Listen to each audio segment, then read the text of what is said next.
much of the same, if you may. We encourage you, the viewer and listener, to join us in the discussion and help shape the discussion with your comments across all the social channels we are watching upon.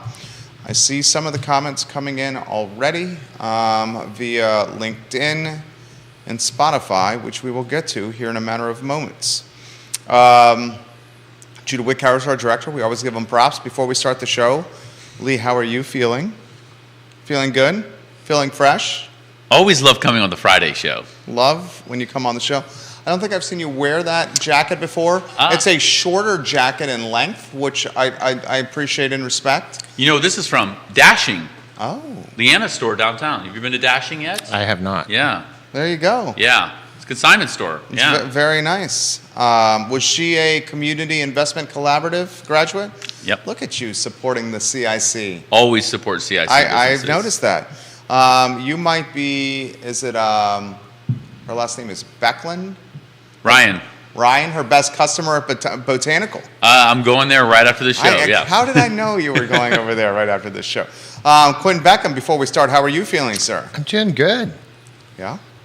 It's Friday. I'm back in town. It feels like winter. These are all good things. Is winter one of your favorite seasons? I love winter. It is until I'm tired of it. Until we're shoveling snow around? Yeah, and then I'm like, screw this. Do you shovel the snow at your abode over there, QB? I have a very short sidewalk, so the answer is yes. I was going to say, I'm not sure the man shoveling snow. Are you shoveling snow over there, Senor Elberson? We don't have a sidewalk in front of our house, so no. And the Jeep doesn't need snow shoveled around it. Not at least the snowfall we get around here. Jeep Vader. We encourage you to follow them on Instagram. Yeah. Katie Pearl, welcome to the program.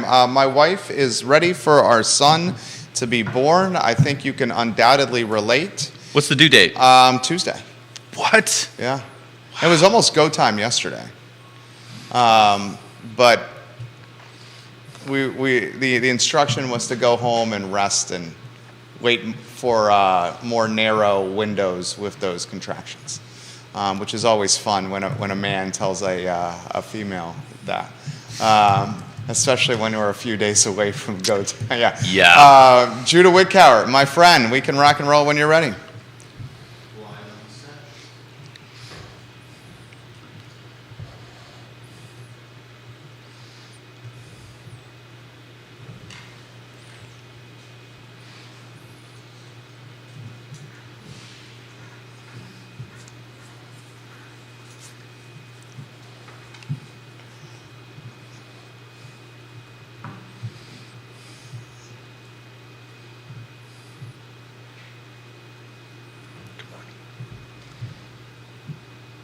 Good Friday morning, guys. My name is Jerry Miller, and welcome to Real Talk with Keith Smith. Thank you kindly for joining us. A pleasure to connect with you guys on the I Love Seville Network.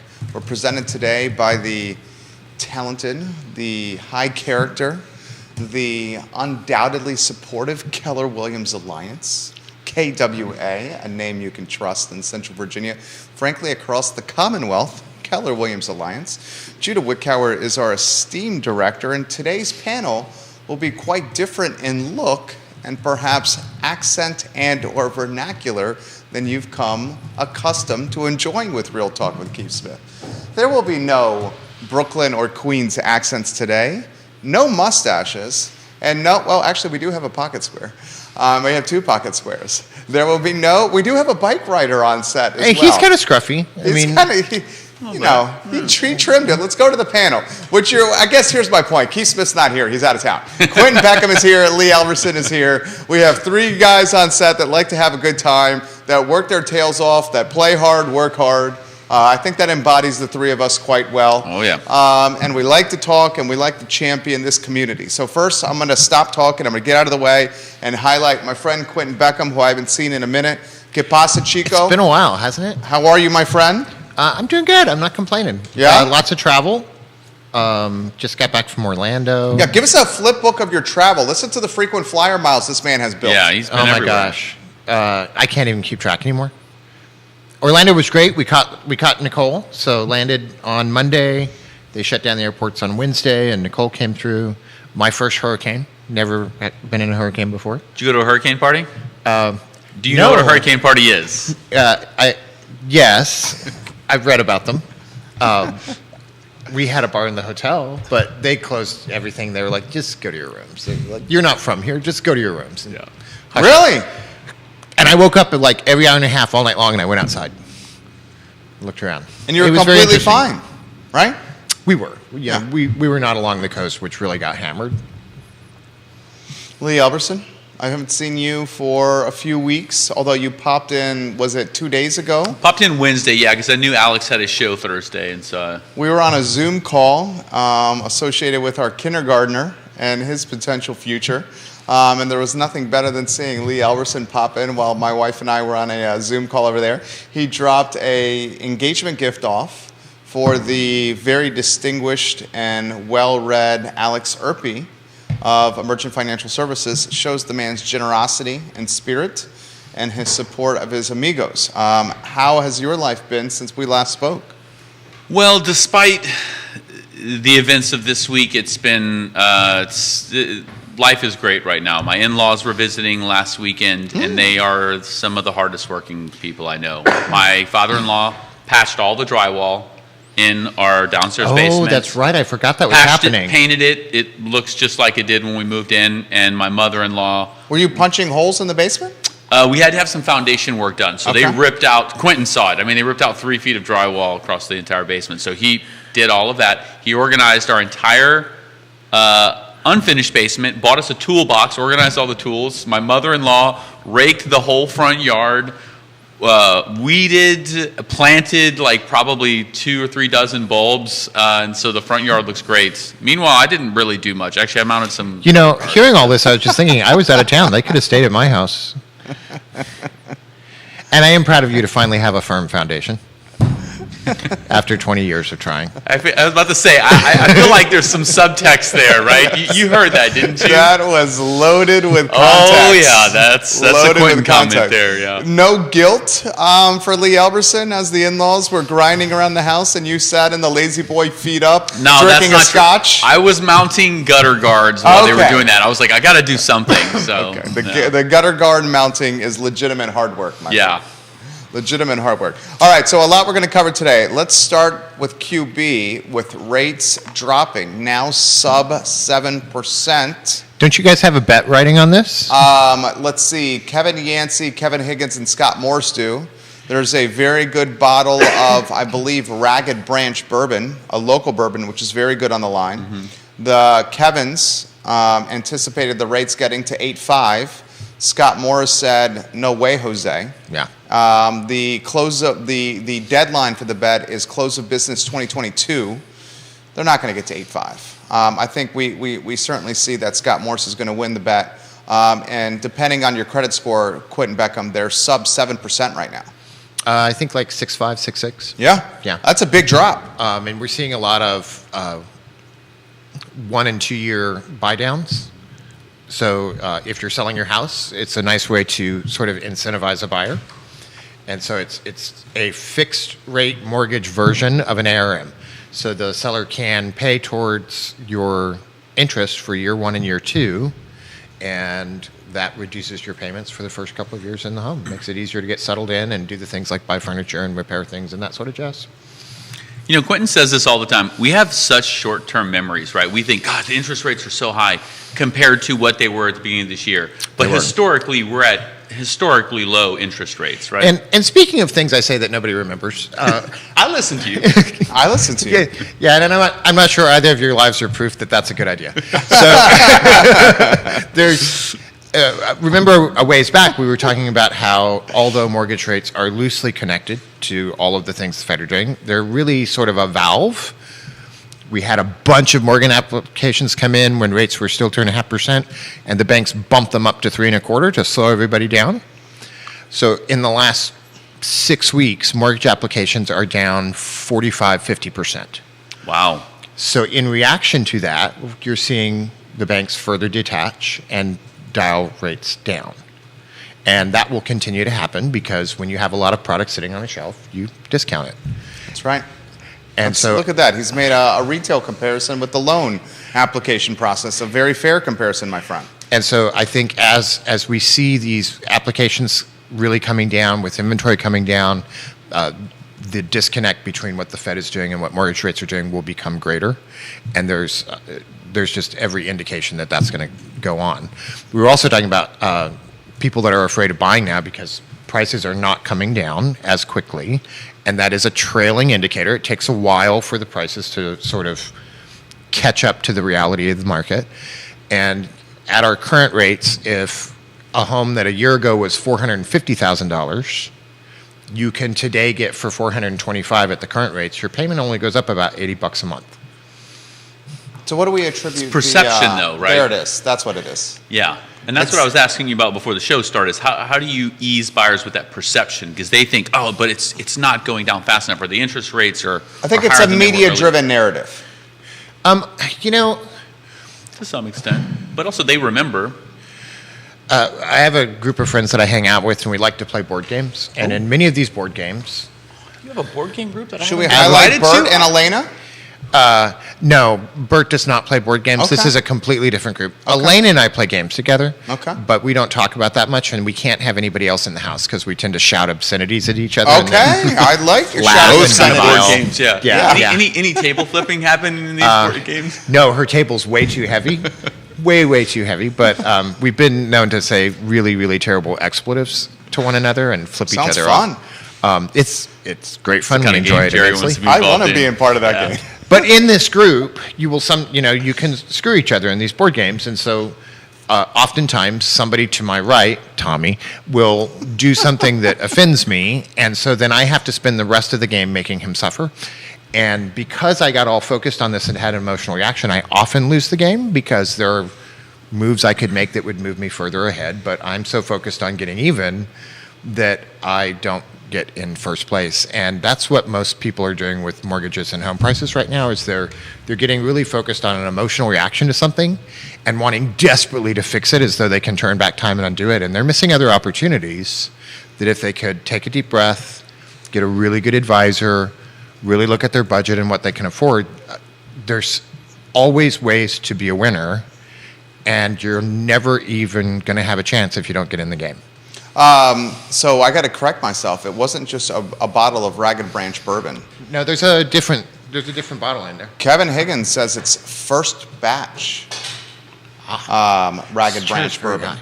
So that is the best of the best. And he says, I said goodbye to this bottle yesterday. It's heading to Scott Morris. He said, I blame Kevin Yancey for roping me to this bet. Kevin Yancey says, I'll find one to help you replace it, Kevin Higgins. Jared, your brother-in-law, says, please, dear God, send your in-laws to my house. Lee Elberson. Jared is watching in Louisiana. Yeah, Lafayette. 8 Hats is a fantastic business and brand to support. Jared does a tremendous job there. This is what I'm concerned about, and I'll throw it to you, gentlemen. I'm concerned that this, I guess you call it a little bit of a housing crisis. This is primary my concern, Quentin, is the inventory shortage seems to be deepening and expediting. The small builder is in a very precarious position, and the developer and big box builder seems to be doing a timeout. So this inventory shortage is snowballing. Can I ask a question? Is inventory shortage measured as the number of available properties divided by the number of applications or interest about? How do you measure that exactly? Inventory is always measured by what we call an absorption rate. Okay. And so the number of houses that are available for sale based on the number of predicted sales in a certain time frame. Boy, it's probably an asterisk next to that predicted And so, part. and so it's like measuring things in, I don't know, cc's per deciliter. It really depends on what the diluent is and how much of it that makes a difference. So if you look right now, inventory is actually ticking up because remember, mortgage rates and mortgage applications down by 40%, fewer sales. You're seeing days on market begin to climb, and I think we're going to continue seeing that for the next 75 days at least, leading into spring. And as that continues to happen, the inventory, which is that supply and demand equation of absorption rate, is going to go up because you're going to have more houses come on than sell. and it's going to take them longer to sell. So one house is now worth more in that inventory and that weeks of supply. So you're not concerned of an inventory shortage? I am concerned about an inventory shortage. I'm only moderately more concerned than I've been for the last decade, Which has been fairly concerned. which has been fairly concerned. Yes. Yeah. And It's hard to get up past 10 on a dial of 1 to 10, you know. Very well said. So he's adding context there. So the concern you have, though, is it the small builder that seems to be in a very difficult position right now? You know, I feel like you were leading into this whole discussion. I felt like you brought up like 6 things at once. I did. And so inventory is going to start going up because we're seeing purchases slow down. We do have a lot of rental housing coming online, at least in our local area, over the next 9 months. That will also help with inventory because more doors, more places for more people. That's sort of what we need. We have far fewer small builders than we had pre-crash That's right. from the time of great unpleasantness because they just couldn't survive. And then I think you're going to see a big pause, and you know, we had an uptick. We've had more applications for new home starts in the last year than we did in the year after the crash. That's good. But the time frame from now to when those come online is going to be harder because prices are still high, carrying costs are still high for developers, and I think that limits greatly what the smaller developers can do because that carrying cost and having that cash just is that margin is so much tighter for them. Very well said. Can I ask another definition question? What do you define as a small builder? Number of properties per year, like what quantity So determine that? I would Local even guys, Southern Homes, Dominion Custom Homes, Dominion Custom Homes, you know, Gibson there's- Homes. Anybody that's not one of the big boys is Okay. a small developer. How many developments do they put together? Like, how many properties do they develop in an average year? I mean, Is Southern there does a lot. there's some metric by which they would cross There's over not. that threshold? Okay. There's not. And part of that is because Yeah. part of that is because of how the process works. And so if you start everything you're seeing come online in the next year got started in 2019. Mm-hmm. And so to try and say what they did each year is you know, maybe they started 6 projects and now this year 2 are coming on and the year after that 2 more on, because a lot of times they're purchasing land depending on it taking a while to get through zoning, and they want it to wait 2 or 3 years for this mess to go away. And so a lot of the housing starts, when we say a housing start, that's a little deceptive because has no dirt move, no shovel or anything else. It means a permit was filed, a request for a permit. So those permits are out there, but you just got people putting on tennis shoes. Nobody has fired the starting gun. Okay. That's a great Thank you. description right there. Yeah. That's a very good description. So why I like asking Quentin a question. He always has that physicist mind. He can always quantify things, and he's very good at describing them. The beautiful and talented Alex Elberson watching the program right now. This is Alex! the better 7/8, as Keith likes to say, of Lee. Oh, she definitely is, and she gets Alberson more right gifts now? from QB than I do. Every time he comes over, he has a gift for Alex. I'm like, hey, what do I get? And I get a hug, which is it's fine. It's good. You appreciate the hug. Did you did you like the last gift that she got? What was the last gift? No secrets here.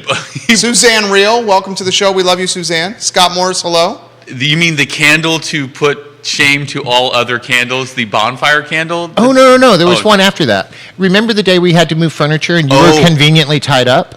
Yeah, Quentin loaned us his Rivian truck to Okay. help Tyler, who is our adoptee Charlottesvillian, get into Wait, his house. you have an adoptee, Charlottesvillian? He moved here from Washington D.C. and he's still basically he's a college kid. He doesn't have real furniture. I mean, Lives at your house? no. He's Okay. got his own apartment, but he moved he's in. independent, he's got a good job, and he's single, so anybody watching, Wow, matchmaking here on Wow, Real Talk with Quinn- Keith Smith. Okay.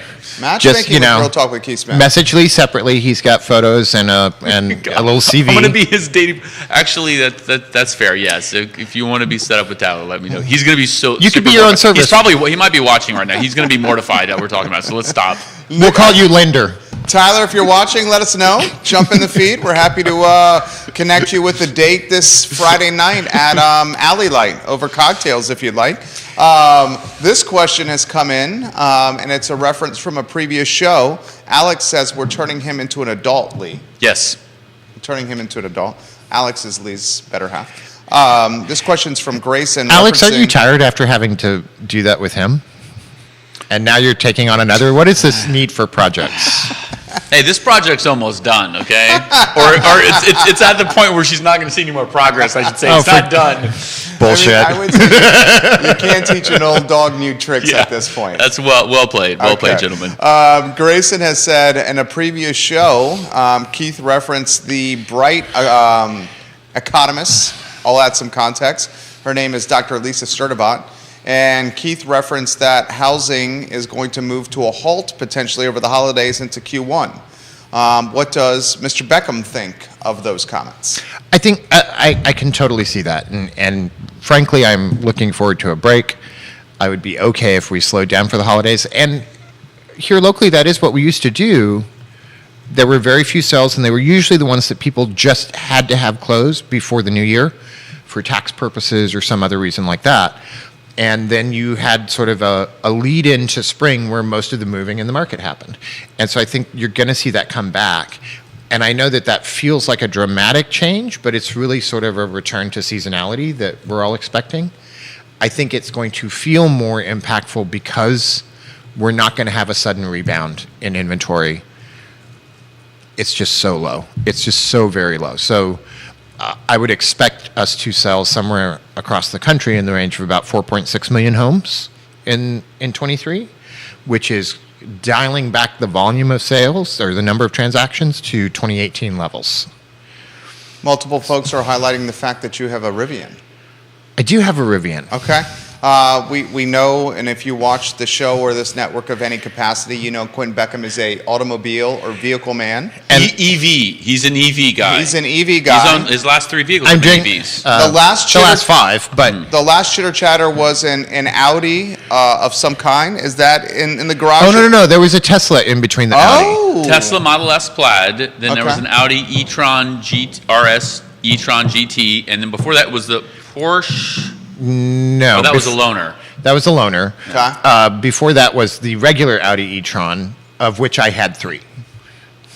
That's not bad. I would drive those. I have driven a few of his vehicles, and I would drive any of his The vehicles. word on the Love street EVs. is the Rivian, when going from entrance ramp onto the 64 corridor, has some giddy up, does it not? Well, we can neither confirm nor deny Does it those have some allegations. giddy up no, over that's there? It's not as fast as my other cars, Well, I mean, it's not supposed to be. Quinn, No. but it's It's a but truck. it's not a slouch either. I would Right. guarantee, I would bet money it's faster than pretty much any car parked in that garage. No, but he highlights it to his other cars. Yeah. Is what he's doing. Yeah. It's not supposed to be in the conversation of the sports cars you've previously driven. The Tesla was scary fast. Nobody needs a car that The goes Tesla that fast. Model S Plaid is the fastest production vehicle ever produced. Yeah. Faster than Lamborghini, faster than everything. So I mean, everything you buy after that would be slower, most likely. What is the favorite you've had? What is my favorite? Yeah, Well, of right all now of it's right now it's the Rivian. We'll see what it is in 6 months. But Well, is it? It's beat the Tesla as a favorite. the amount of practicality Okay. in it, and Okay. prior to my electric vehicle adventures, I always drove SUVs and bigger cars. So it feels good to be back in a bigger car that has a lot more practical uses for it, like More room, like higher moving up. a sofa. Yeah. Thank you again for that. Easier to get in. So you know what they didn't tell me was that one, he was suspiciously busy with something, non-physical, like monitoring a test. I'm always busy when they were like, "Can you help us move?" I'm like, "Oh, I'm sorry, I'm busy that day." You haven't even told us what Moving day is it the is. worst. Moving and is then, the worst. and then it rained. And the other thing that Alex left out, because she's smarter than the rest of us, is that Tyler's apartment is a 4th floor walk-up. Oof. Oof. Yeah, but that's something you want to tell them once you get there. If we would have told you that ahead of time, Oh, you would have been busy too. Oh, no, I would have driven. I just wouldn't have even offered to help lift it because, me helping carry a sofa up 4 floors, no. By the way, Tyler has a present for you. I was over there last night. He bought you something. So, John- He didn't have to do that. John Blair watching the program in Stanton. We'll reel him in here. Elena Mangione, you should be piping in Tracy Chapman in the background right now. Elena Mangione, we love when you watch the show. We love everything about you, Elena. All right, so this one is for Lee. Often when Lee is on the program from Kelsey, he highlights elements of the economy. What does Lee think is going to happen in 2023 with our local economy? It's a good question. Well, as Jerry is frequently points out, Here comes the bear. I'm very bearish. Here comes the bear. I think that we're headed for a grim Q1 2023. Okay, explain why. Well, I was going to ask Quentin what he thinks the housing market is going to do to the economy as a whole. All the things that the economy has done to the housing market, and it's going to giggle while it does that. What does that mean? I mean that a huge portion of our there are two things that power our economy in huge proportion, and Locally or nationally? nationally Okay. and locally. Yeah. And one is the ability of the middle class to be consumers. So service industry and retail powers 60% of our economy. And so anytime you do something that really puts the thumb screws to the middle class, the economy slows down in ways that are very dramatic. And much like housing prices, we don't feel those effects right away, but we begin to feel them, and you'll see them in inventory piling up in stores. You know, if you want to have a good metaphor for what's going on with the housing market, just Look at Target. Go to Target. Yeah. You know, Not a good scene in Target right now. so I don't believe we've seen the bottom of our economic distress yet. I don't think we were quite scraping the bottom of the barrel. I think we got some ways to go, and I wouldn't expect things to be rosy until 2024. Your thoughts? We'll stick local. Local. She specifically asked local.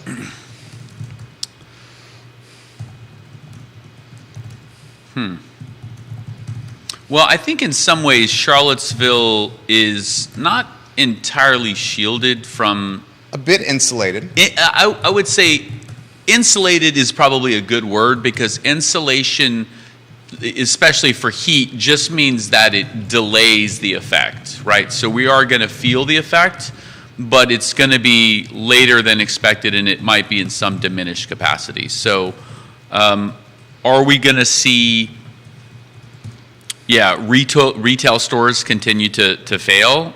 Small mom and pop shops continue to fail in 2023? Yes. Will they fail at a rate as high as they've been in 2021 and 2022? And then you got to shoot it straight. No, I'm actually thinking through it. I don't think so. And I think nobody has a crystal ball. So I think Q1 and Q2 will be difficult in 2023 for small businesses. But I'm optimistic that we won't see as many small businesses close. Okay, the later part. I'll try a different approach to this question. Okay. Here's the different approach. I don't want to. I also don't like. I am fine being a bear for the nationwide economy. I don't like being a bear locally. Different approach. Okay. You are undoubtedly a stakeholder in the Community Investment Collaborative, 100%. the CIC. Yep. What is the council being offered to Community Investment Collaborative? How would you describe? Are they students? Are they members? How do you characterize We them? call them, like, if you attend the workshop, it's participants. Participants. But yes, CIC participants entering now or currently in CIC. What is the council that they are receiving from stakeholders like you and friend of the program, Stephen Davis? I believe Alex Erpe is on the board in some capacity. yeah, at CIC. Alex, he's incoming board chair. So, Yeah. yeah, I think so. I do my best to attend a workshop, and I went to the workshop last Tuesday and talked with the participants. And I think there's many questions about participants making sure to diversify their products and saying, I don't think I can support my business just in a retail front or just in the farmer's market. What can I do to make sure to sell my products online? And as we know, it's very difficult to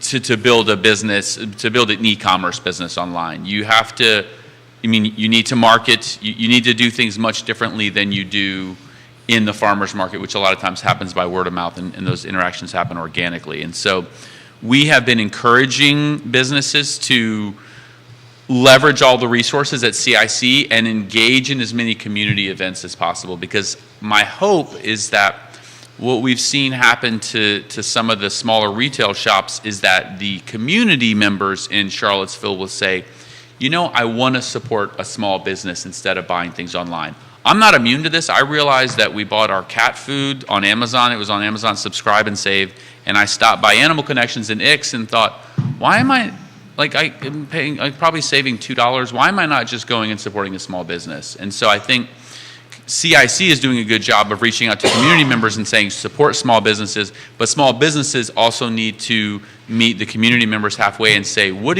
is Amazon giving you that we can't, and like, what is our extra value? And that value is knowing your pet, knowing your customer, and having that strong engagement with them. So it's customer engagement, I guess, is a long answer to say customer engagement. You come into my shop, Jerry, how's it going? Love to hear about your son. Tell me what your education plans are for me. You know, I want to get to know you as a person because I care about you. You live in our community. Anyway, that's my answer. I love that. I'm going to throw this to Quentin Beckham. Go ahead, Quentin. And I think small businesses locally have an advantage in that you can see what's coming and you can be nimble. So provided that you've got some room to move the needle, you can reduce the square footage that you're paying for. You can change how you're marketing products. You can add things that, because your bottom line isn't the size of Montana, can make an actual real difference and a percentage rate that makes it survivable. I think there's a lot less competition in small businesses because we've had so many go out of business in the last 2 years. So if you're out there and you own a small business and you're operating right now, just know that there is a lot of opportunity for you to garner market share, to make changes for efficiency, and do them in a way that's not going to take you a year. I think it was yesterday at 3 p.m. that all the Twitter employees had to decide if they were 5 leaving p.m. or not. yesterday, the 5 p.m. deadline. Yeah. was the deadline. Yeah.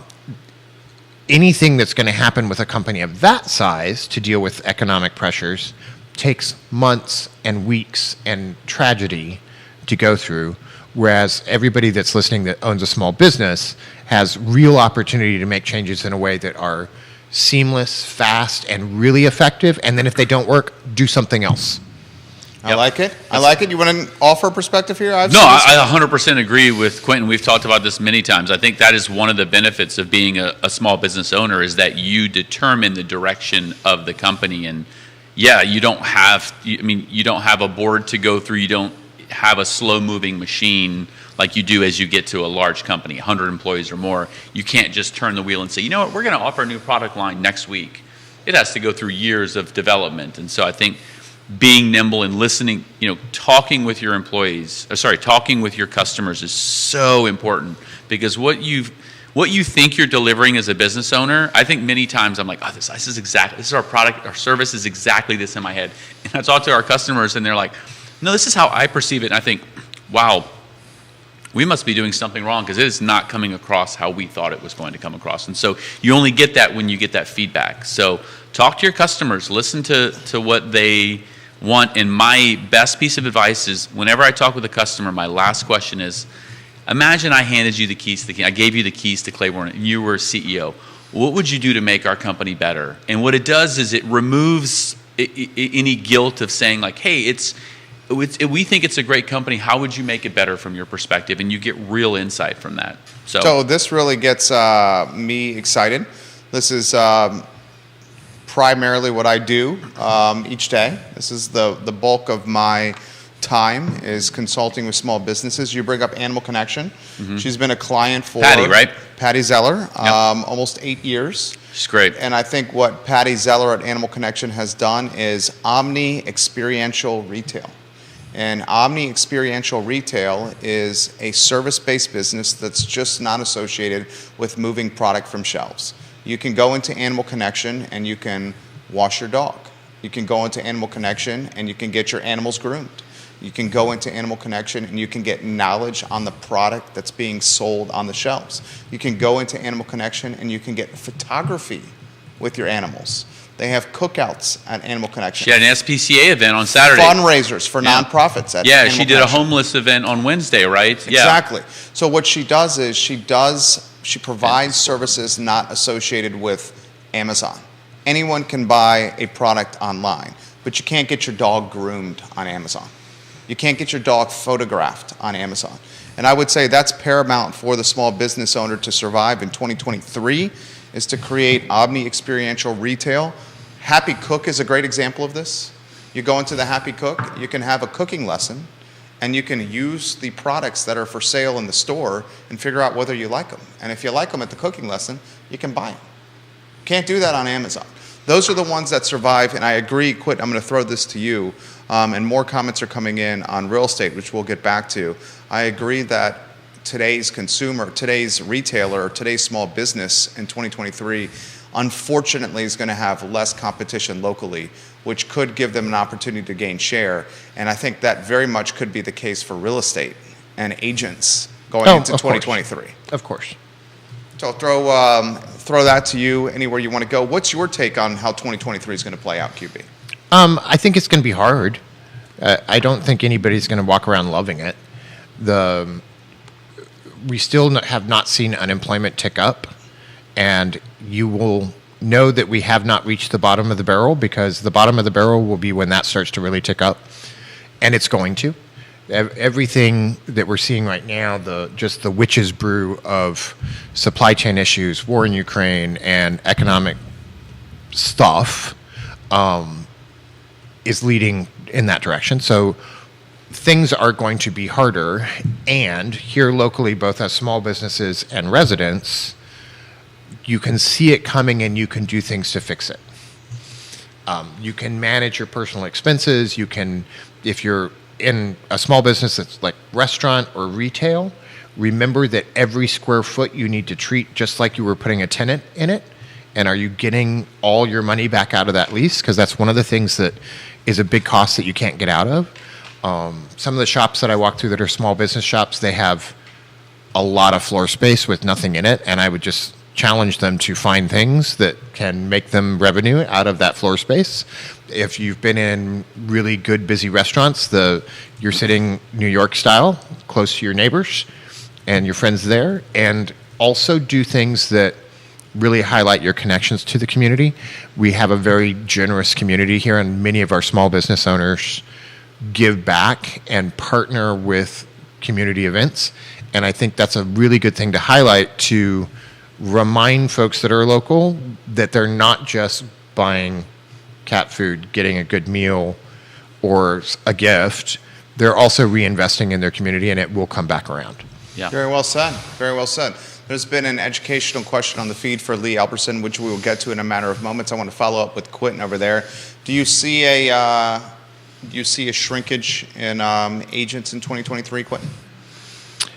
Active agents? I would like to use a word other than shrinkage. Okay. Yeah, it's sort of a trigger word for me, but Well, I guess just, again, definition question. You're talking about a decrease in Yeah. the number of independent agents? Is that what you're... Well, independent is a a decrease, decrease in the number of realtors. licensees. Yeah, call it. licensees. all right. I don't see how there cannot be. Right. And I think we're already starting to see some of that happen as brokers across town.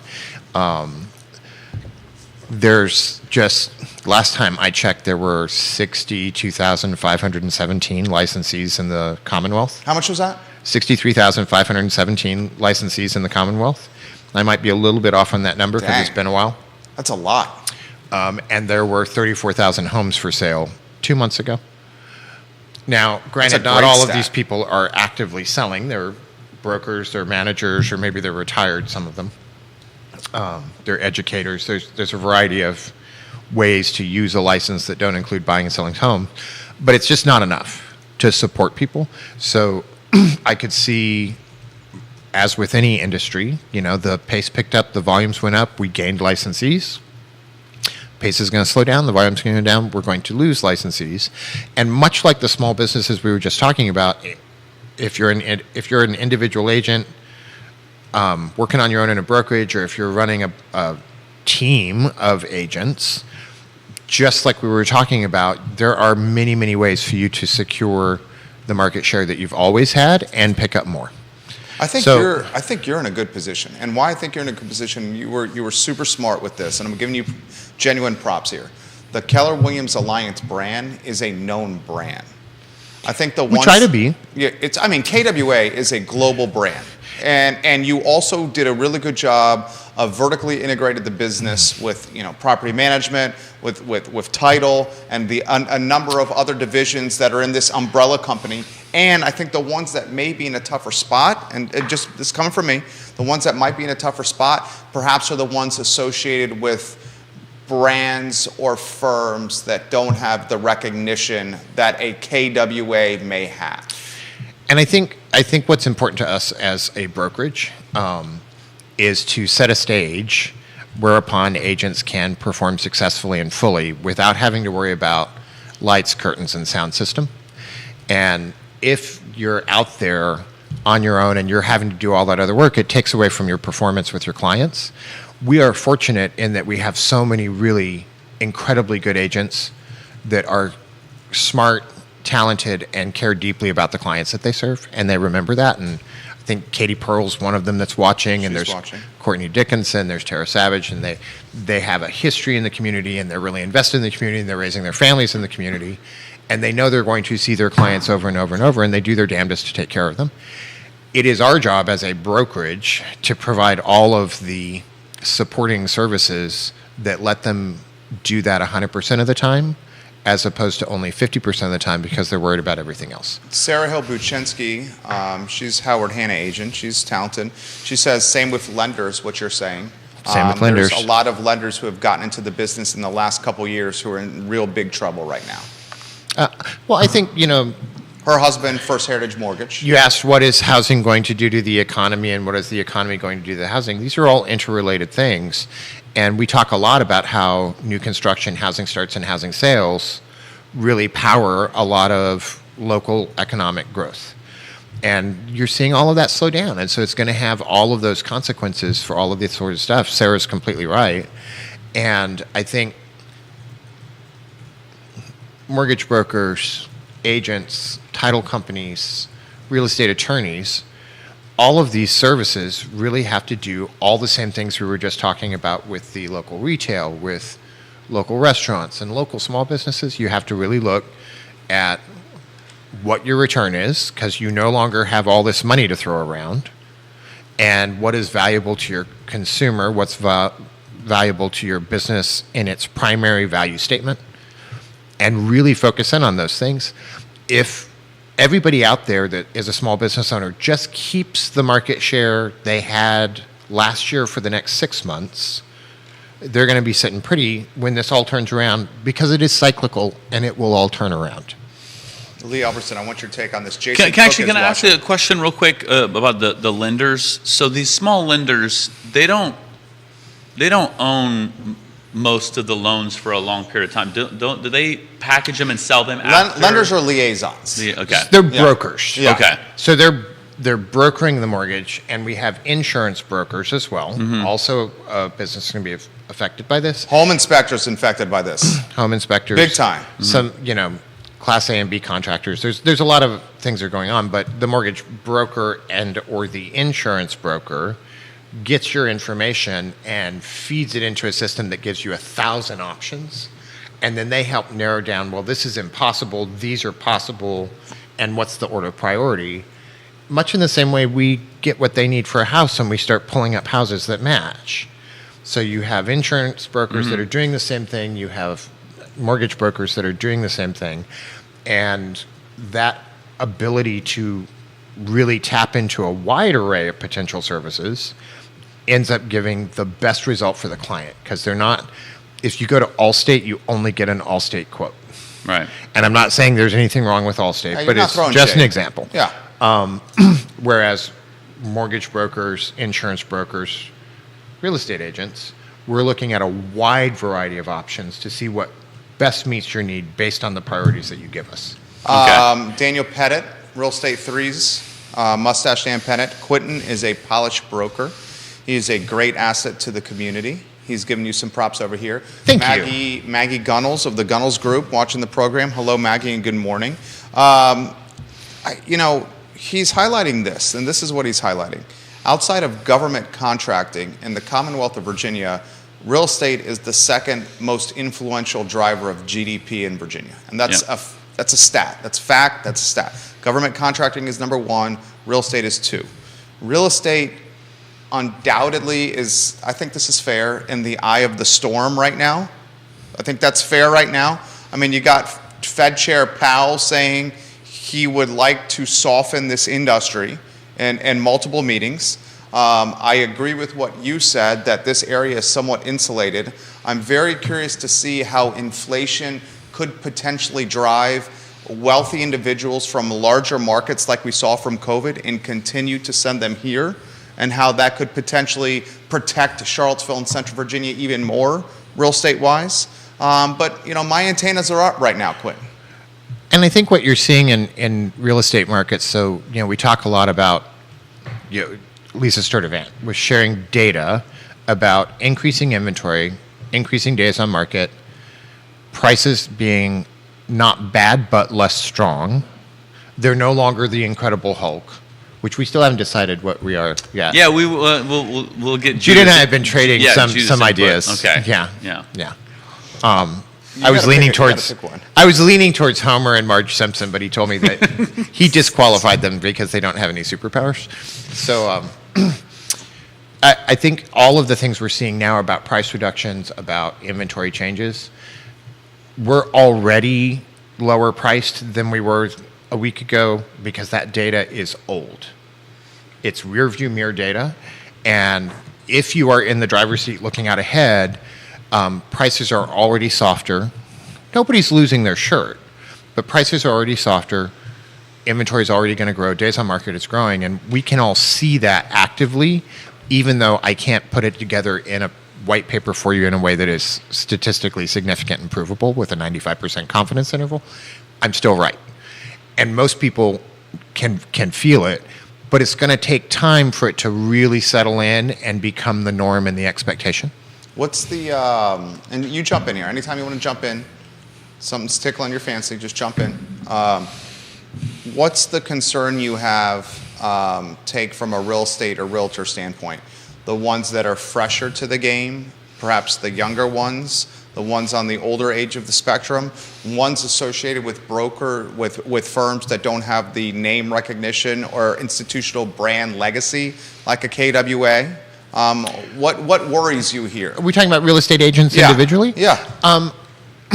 Newer ones are probably more likely to the first ones to bail. Like that's like any other industry, right? I don't know that that's true. I think the agents that I see succeed are always the ones that know their relationship and their ability to draw a crowd are important, but that's not what gives them staying power. And so I think we have too many folks, clients and agents both, that watch television shows about real estate and believe that that's the real world. Josh Altman? It's a television show. It's to it's drive not ratings. like that.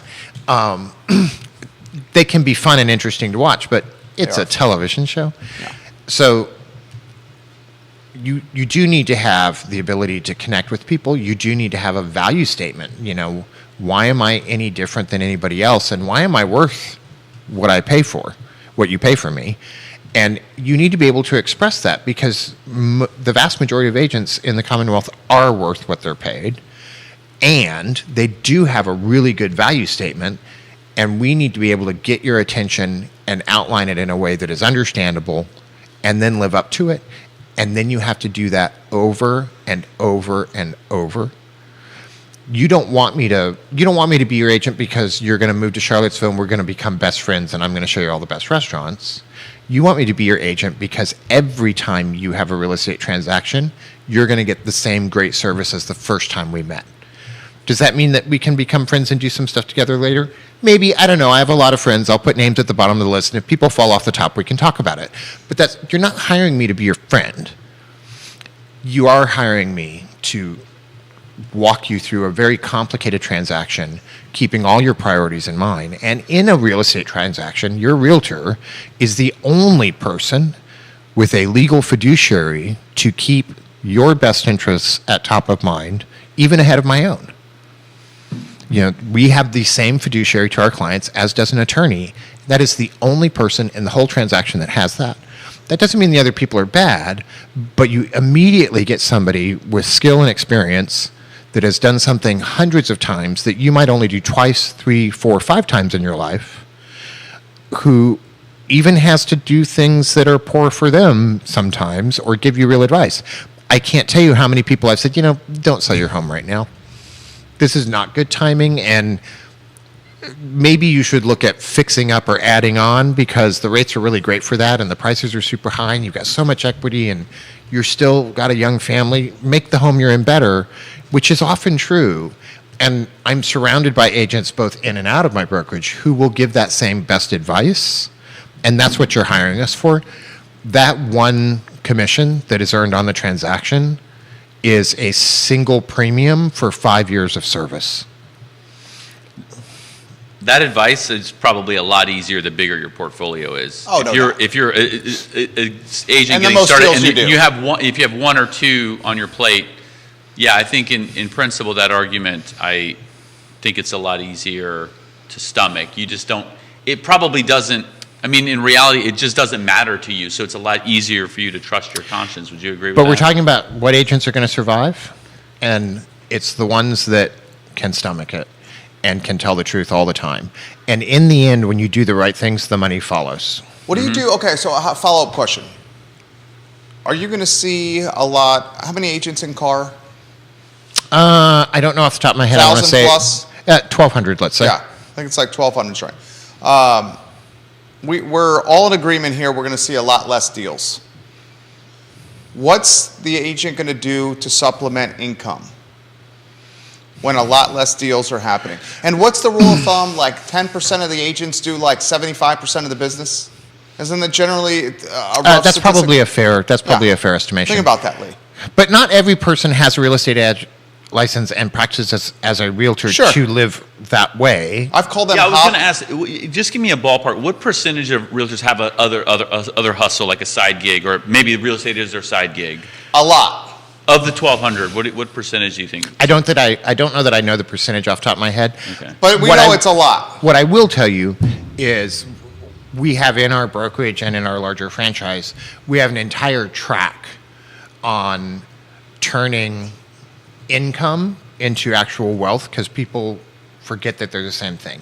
And when I say wealth, I don't mean like multimillionaire wealth, but how do you take a really good year in real estate and use it to create an investment property that then helps supplement for the slow time so that you can be a better realtor to your clients?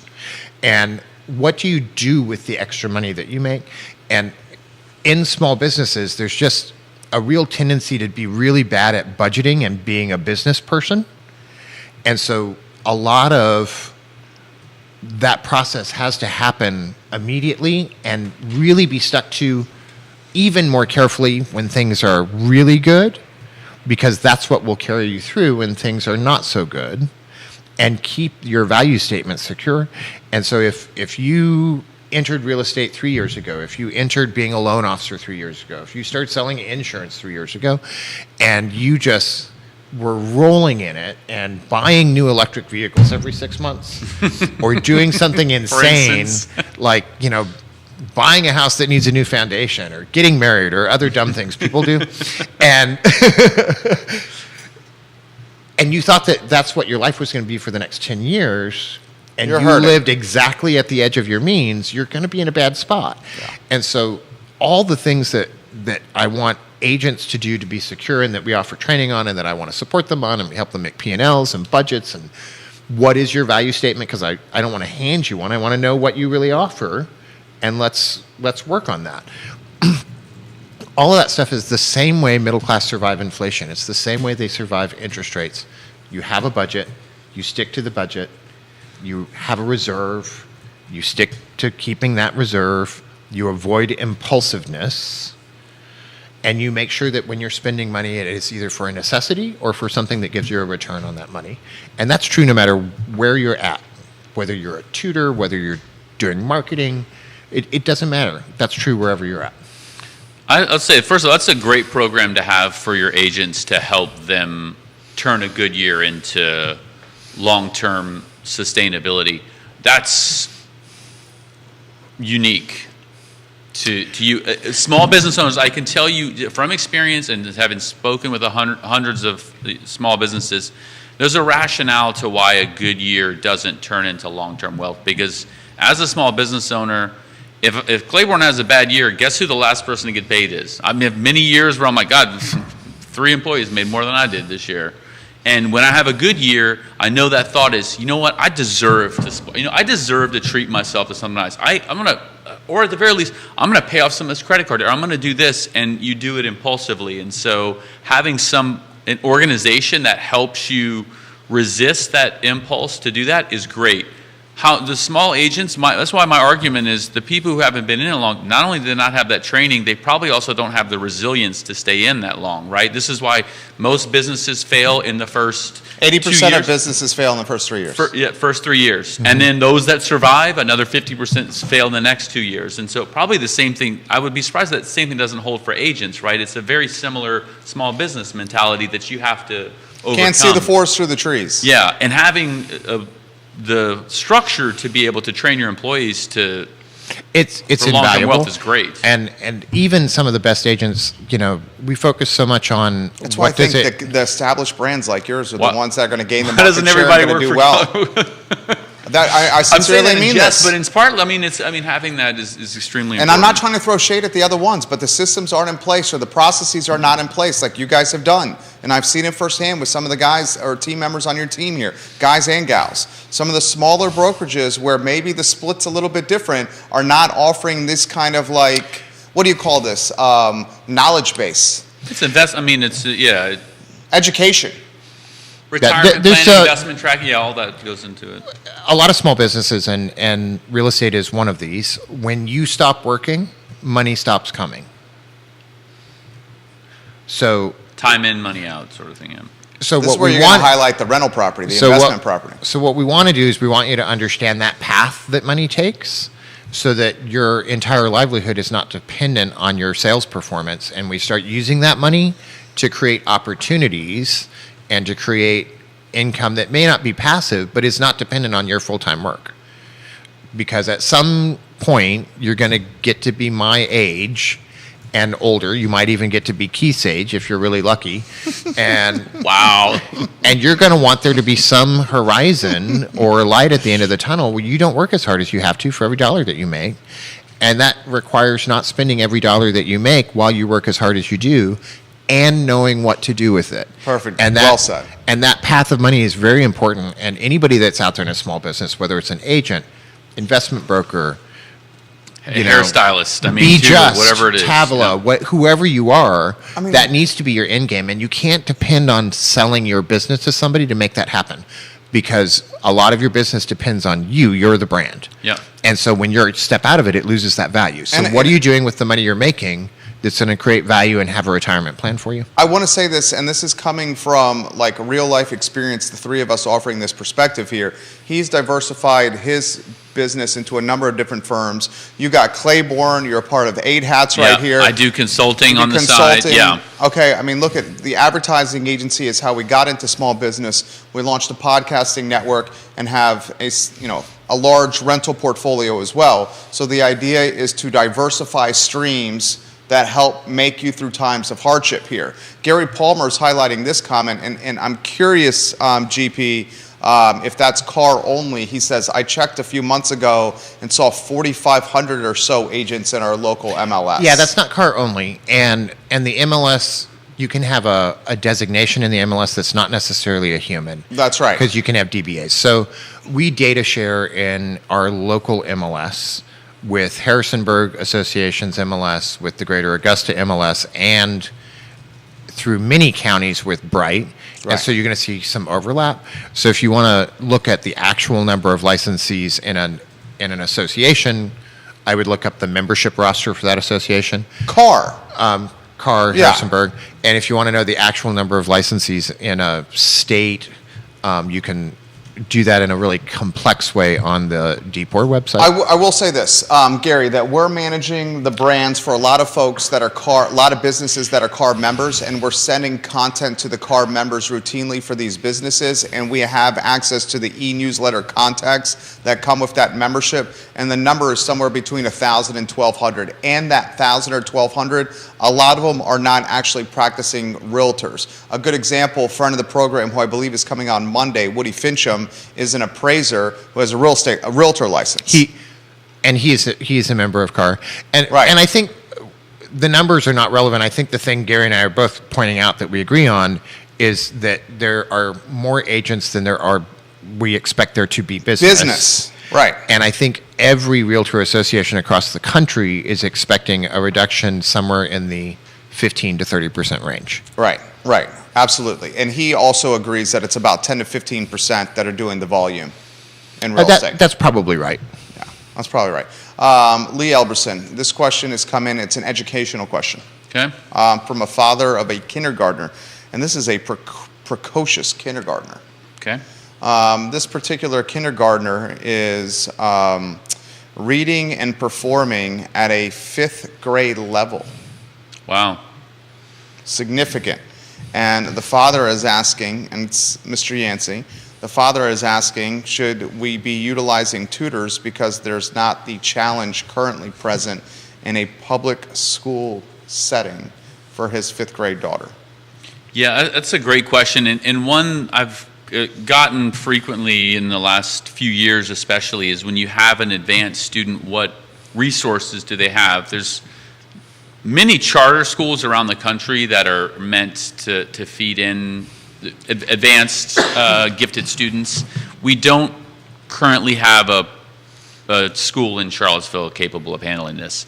I mean, yes, I would work with an educational consultant, a tutor is probably a lot like an agent. There's a lot of different types of tutors. You want an educational consultant who can look at what the long-term goals are. At this stage, the long-term goals are going to be mostly dictated by the parents and saying what, like in 5 years or by the time they graduate high school, what is the success for the student or what's the success for them this year? So yes, I would say, I tell everybody contact Claiborne, and it's not because we take on every student. We refer out probably about 20% of the business. We are in touch with most of the major players in Charlottesville, and we don't want to or need to take all of the business in Charlottesville.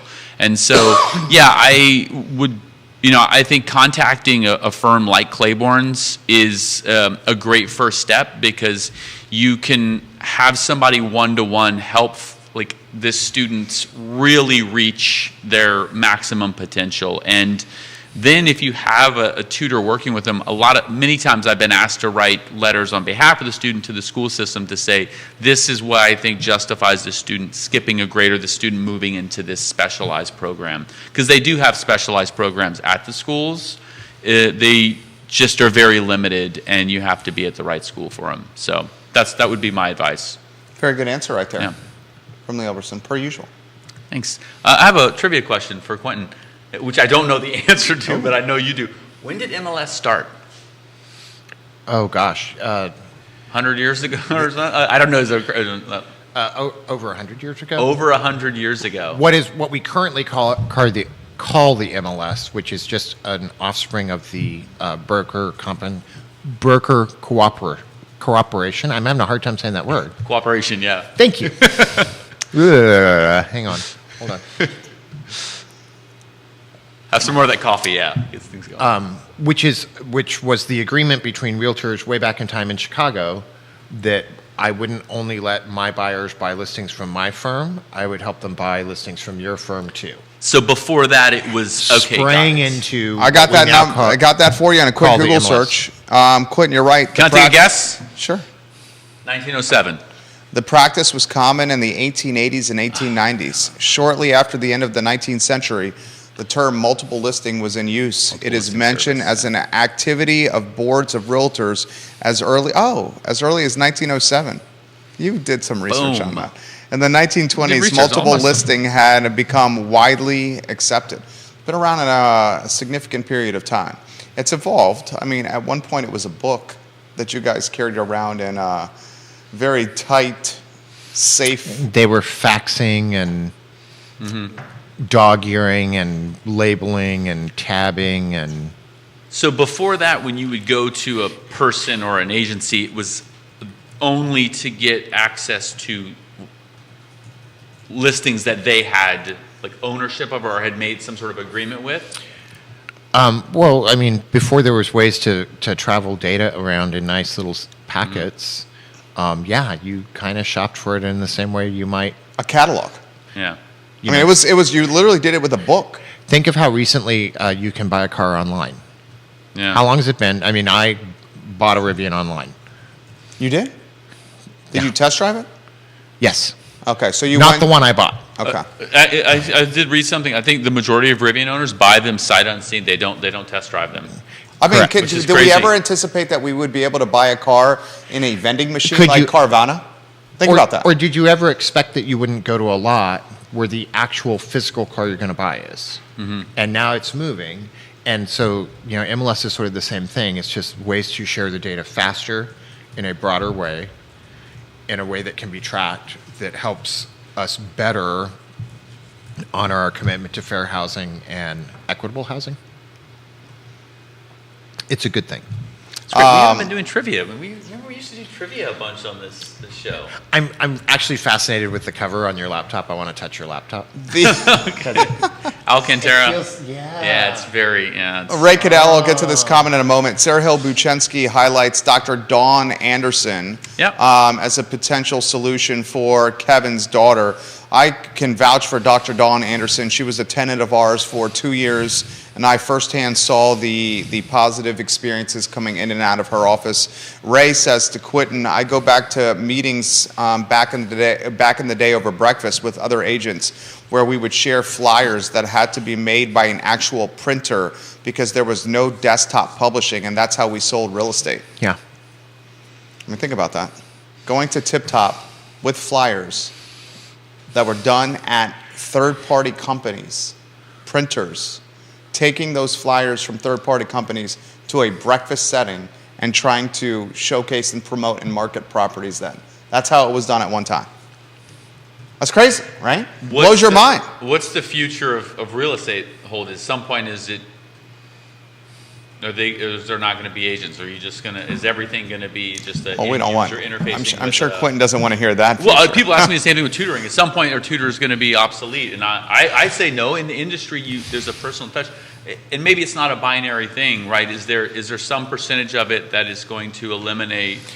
I think with things like healthcare and education and really deeply personal transactions, whether they're financial or otherwise, there's a human element that always provides a value to it that's going to be hard to duplicate.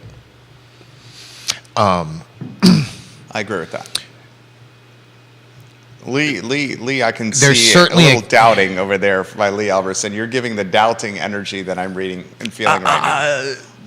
No, I'm not. I think Quentin is saying this. I think it's not a binary thing. I think more and more Correct. people are It's going to not either depend or. on some sort of platform. Some percentage of the population is going to want to depend on a platform, and they're going to say, I don't want to interact with a human. Yeah.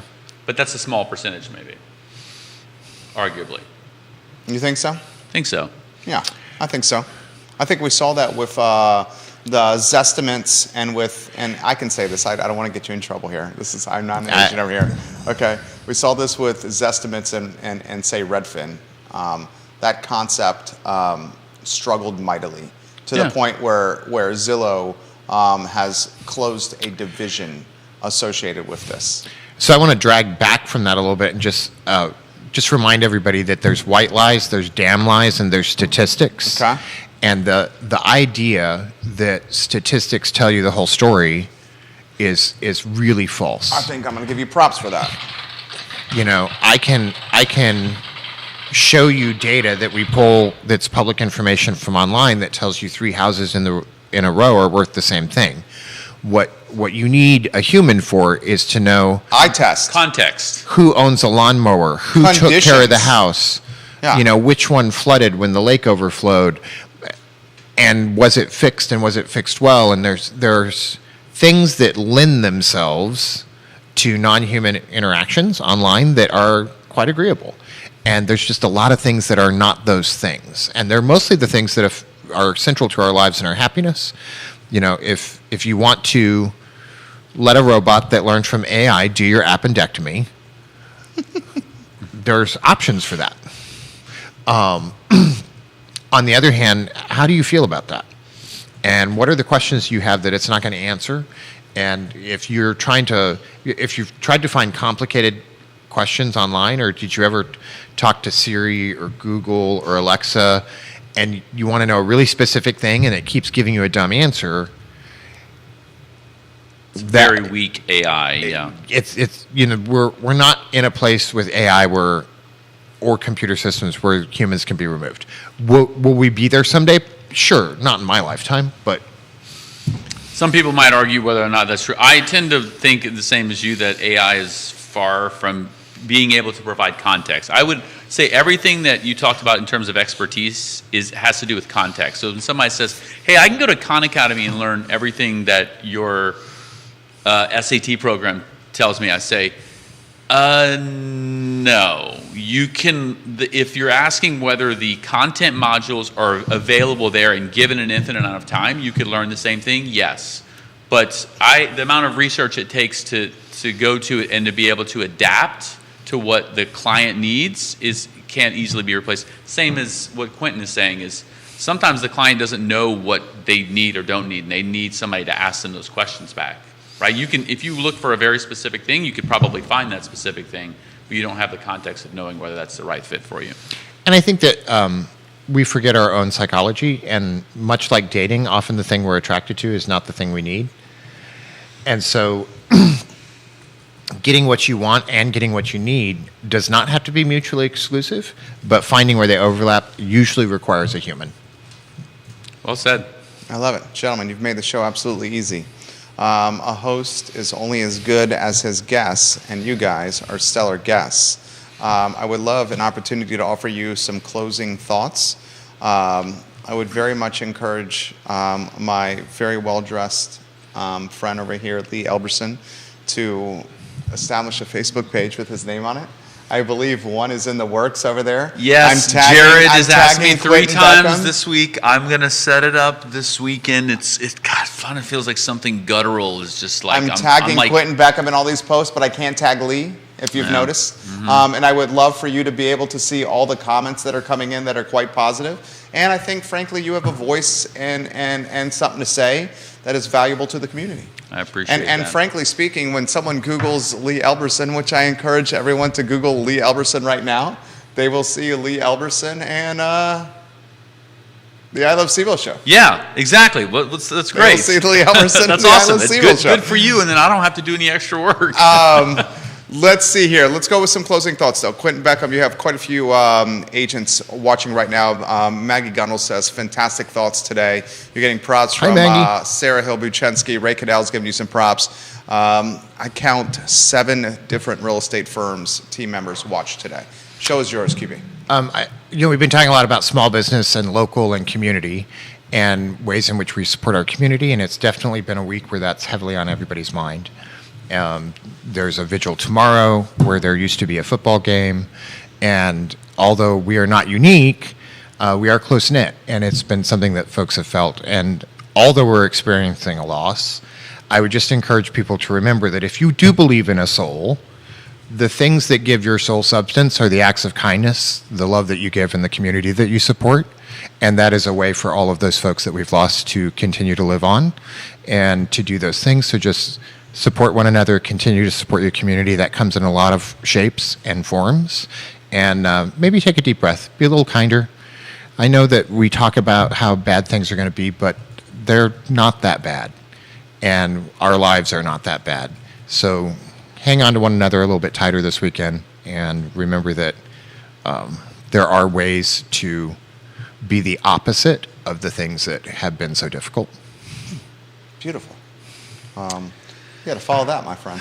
Well, I mean, with that sentiment, I think following a tragedy like we experienced earlier this week at UVA, I think it's important to recognize that in a small community like this, the trauma just reverberates throughout the community and is independent of age, social status. I mean, we all feel it. And on a national level, it's scary to think that this is another statistic, but on a local level, this is an intensely tragic event. And I think what binds us as humans is that your immediate thought is, what would I have done if this were me? Who was the last person I talked to? Or if this was, like, what was the last person I said to this person? If I knew one of these students, what was the last thing I said to them? And was it nice enough, right? Anyone who's gone through a tragedy thinks that. And so I'll echo what Quentin said, and that's that just try to be more empathetic and be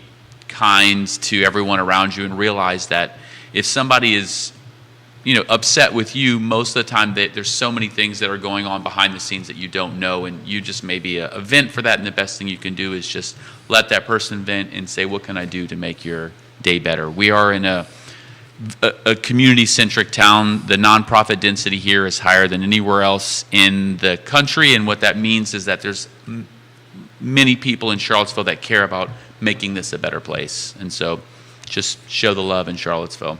Poignant perspective from both gentlemen. Well said. And is that an actual verified statistic, the nonprofit density? Per capita? Per capita, yeah, right. That's obviously, true? Absolute number. Yeah, I did some research. I searched some of the major cities you expect, San Francisco, New York, and looked at those. When I ran the statistics, you have to qualify these things, and so with a few exceptions, I think functioning nonprofits in Charlottesville per capita, it's higher than anywhere else. There's a stat. I just learned another item here on the show. Quentin Beckham, Keller Williams Alliance, Lee Elberson, Claiborne Education, stakeholders in the community, and just all around good guys. Judah Wickower is the director. My name is Jerry Miller. The I Love CVille show is up in 56 minutes. Have a good Friday morning. Take care. Thank you all. Thank you. Nicely done, my friends. Very nicely done. You will tell us when the mics are off here. Good show, Quentin. Okay, you want to, okay.